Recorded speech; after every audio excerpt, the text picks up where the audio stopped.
ଜିତିଗଲା ଗୀତା ତାର ହେଇଗଲା ଗୀତା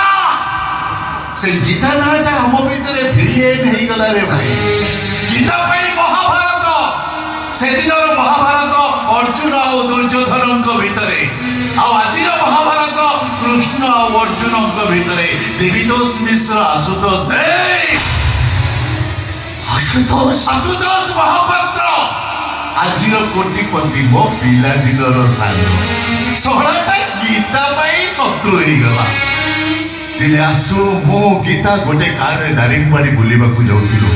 ହଠାତ୍ ଗାଡ଼ିଟା ଘାଟି ତଳକୁ ଖସି ପଡ଼ିଲା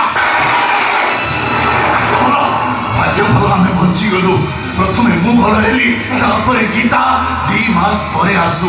ମୁଁ ଘରେ ଥାଏ ଗୀତା ମୋତେ ଫୋନ କଲା ମୁଁ ପଚାରିଲି କୋଉଠି ସେ କହିଲା ଡକ୍ଟରଙ୍କ ପାଖରେ ମୁଁ ଯାଇ ପହଞ୍ଚିଲି ଦେଖିଲି ଗୀତା ଚୁପଚାପ ଠିଆ ହେଇଛି ମୋତେ ଦେଖି ଛୋଟ ଛୁଆଙ୍କ ଭଳି କାନ୍ଦିଲା ମୁଁ ପଚାରିଲି ଡକ୍ଟର କ'ଣ କହିଲେ ସେ କହିଲା ଡକ୍ଟର କହିଲେ ଏ ଝିଅ କେବେ ଜୀବନରେ ପିଲାର ମା ହେଇପାରିବ ନା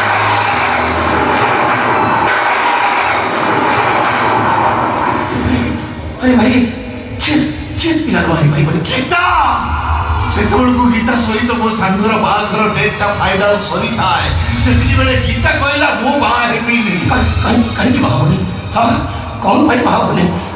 ବିବାହର ଅର୍ଥ ତ ସନ୍ତାନ ସୃଷ୍ଟି କରିବା ନା ଅନେକ ବୁଝେଇଛି ହେଲେ ବୁଝିଲାନି କହିଲା ନିଜ ପ୍ରେମିକକୁ ପାଇବା ପାଇଁ ଗୋଟେ ବଂଶର ଭବିଷ୍ୟତ ସହିତ ଖେଳିବା ପାପ ହବ ଏଇ କଥାଟାକୁ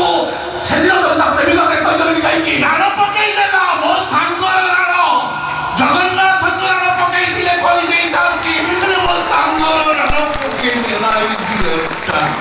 ଯୋଉଥିପାଇଁ କି ଆସିବ ଏ କଥା ମୁଁ କହିପାରିନି କେମିତି କହିବି ରାଣ ପକେଇଛି ମୋ ସାଙ୍ଗର ଅମଙ୍ଗଳ ହବନି